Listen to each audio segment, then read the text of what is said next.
faire, je veux mettre à nu l'hypocrisie des nations malveillantes, en particulier l'hypocrisie du Canada. Vous savez, le Canada est un pays très hypocrite et le premier ministre du Canada, Justin Trudeau, est un premier ministre hypocrite, mon chien. Et plus hypocrite que ça, tu meurs. Il y a quelques semaines, peut-être 2 ou 3 mois maintenant, l'État haïtien a commandé pour quelque chose comme 19 millions d'équipements militaires auprès du Canada pour pouvoir aider la police haïtienne à faire face aux gangs armés. 18 ou 19 millions. Et le Canada temporise en disant oui, nous avons un retard technique, etc. Mais ça va venir. Entre-temps, le Canada vend des blindés à l'Arabie Saoudite où on ne respecte pas du tout les droits de l'homme. Le Canada continue d'envoyer, n'est-ce pas, plein d'équipements militaires en Ukraine parce que ce sont des blancs aux yeux bleus. Mais quand il s'agit d'Haïti, qui commande à prix d'argent des équipements militaires, l'ambassadeur du Canada en Haïti, qui est un fiefé menteur, dit écoutez, les équipements vont arriver, ce n'est qu'une question de semaines ou une question de jours. L'autre menteur, n'est-ce pas, l'ambassadeur du Canada aux Nations Unies, Bobré, lui aussi, il ment, il patine, etc. La vérité, c'est que le Canada est un pays hypocrite. Justin Trudeau est un premier ministre hypocrite qui reçoit des ordres du département d'État, à savoir qu'il ne faut rien faire pour désarmer les gangs en Haïti, parce que Pamela White, qui se considère comme, si vous voulez, la véritable chef d'Haïti, parce que Laurent Lamotte et Michel Martelly lui en avaient donné les titres,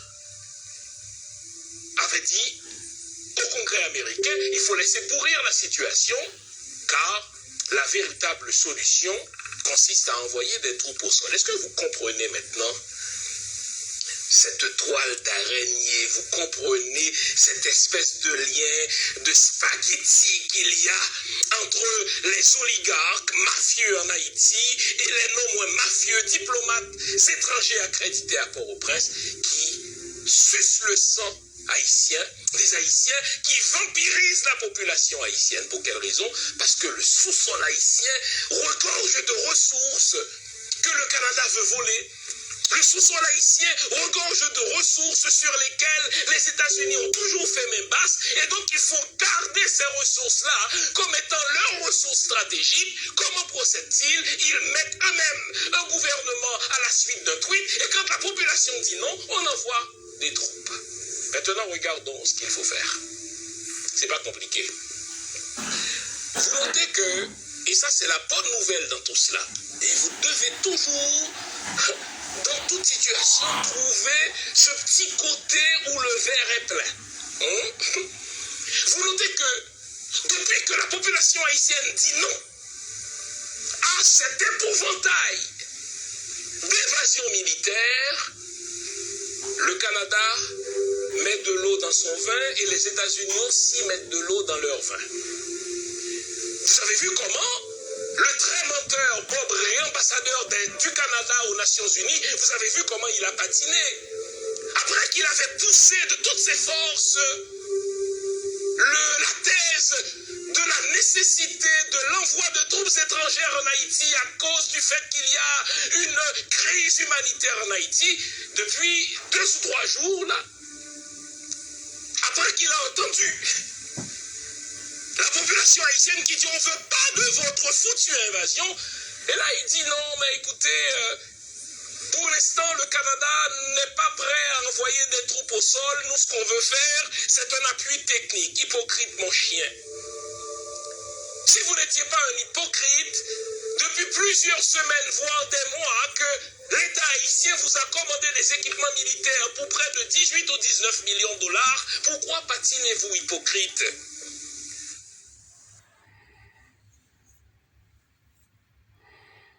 C'est travail pour les bidiots. Les bidiots font affaire avec Michel Martelly, en sorte que directement et indirectement, eh bien, Barbecue et son G9 travaillent pour Bidjo. Et vous avez d'autres gangs qui, eux, travaillent pour les Meuse, et d'autres gangs travaillent pour les Bossans. Pour quelle raison? Parce que, ne se contentant plus de faire de l'argent entre trois familles, eh bien, il y a des familles qui sont plus gourmandes que d'autres, qui veulent non pas avoir la majorité, mais qui veulent avoir la totalité. Alors, ces familles-là vont armer des jeunes pour nuire à telle autre famille qui contrôle tel terminal. Et cette famille qui contrôle tel terminal à qui on veut nuire va riposter en armant d'autres bandits pour aller fermer le terminal ou les terminaux des deux autres familles concurrentes. Et donc si les terminaux sont bloqués, ils ne sont pas bloqués parce que la population haïtienne les a bloqués. Si ces terminaux-là sont bloqués, ils sont bloqués par la faute de la concurrence animale que se livrent les Bidjo, les Bossans et les Meuse. Est-ce que vous me suivez? En sorte que, si la communauté internationale, au fait la communauté des nations malveillantes était sérieuse, cette information-là dont je dispose avec mes maigres ressources, eh bien, le Canada et le département d'État, n'est-ce pas, disposent de beaucoup plus d'informations encore.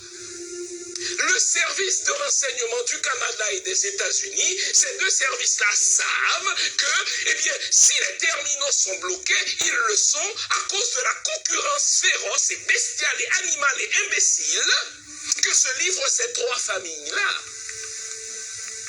Les Bidjo arment, n'est-ce pas, Barbecue et son G9, Meuse va armer tel autre groupe de bandits, les Bossans vont armer tel groupe de bandits. Et notez une chose, les amis, quand on veut résoudre un problème, on ne résout pas le problème en aval, on résout le problème en amont. Vous notez que Barbecue, pour ne citer que cet exemple-là, qui est un ancien policier et qui se retrouve à la tête, n'est-ce pas, d'un groupe de bandits appelé G9, lui, il reste dans son fief et il a des armes de guerre qui lui sont livrées régulièrement.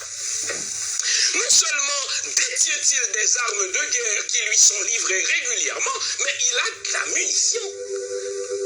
C'est une chose que d'avoir des armes de guerre, c'en est une autre que d'avoir des munitions. Donc la question à se poser, c'est non seulement d'où viennent ces armes et ces munitions-là, mais comment Barbecue arrive-t-il à se pourvoir en armes et en munitions sans qu'il n'ait besoin de se déplacer? S'il n'a pas besoin de laisser le pays pour aller chercher des armes, s'il n'a pas besoin de se déplacer pour aller chercher des munitions, c'est qu'il y a des gens qui, eux, ont le permis du commerce des armes, et le commerce des armes est un commerce transnational, qui fait entrer les armes depuis un certain pays qu'on appelle les États-Unis, lesquelles armes transitent par un certain pays qu'on appelle la République dominicaine, et on vient apporter ces armes-là comme du bon pâté, comme du bon pain chaud au barbecue et aux autres bandits qui sont respectivement armés par les Bidjo et les Martelly et les Meuse et les Bossans. Donc, quand vous dites que Haïti est en proie à une crise humanitaire, vous vous foutez de nous.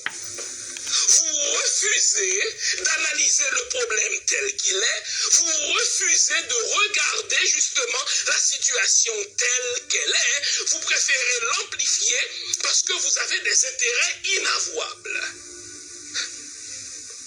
J'ai regardé les diverses listes qui circulent et qui contiennent les noms des soi-disant ceux que le département d'État veut bloquer ou dont le département d'État veut révoquer le visa. Je dis, mais quelle gang d'hypocrites, ces ambassadeurs, ces ministres des Affaires étrangères du Canada et des États-Unis. Si moi je sais que le commerce du pétrole est aux mains des Bidjo, des Meuse et des Bossans, à combien plus forte raison les services secrets du Canada, des États-Unis sont-ils au courant que ces bandits-là sont armés par nul autre que par les propriétaires de ces terminaux?